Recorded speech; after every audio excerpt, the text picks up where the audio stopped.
Palalot. Apit na mausod. Ako man lang ha.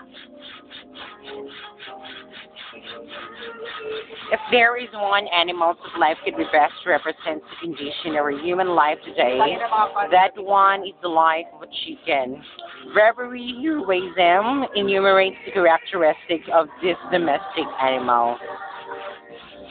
Today, ladies and gentlemen, allow him to introduce herself with his talents, gabas dito, gabas doon.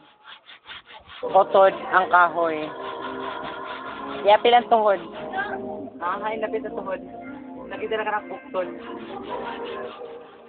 Lalaking lalaki, walang kasarian, ubod ng lalaki. Di rin natingog si Ann. Ayaw pag gunubi noon. Yan.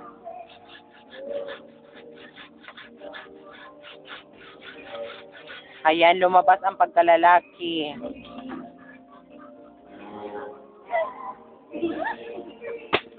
Kumanda ang show.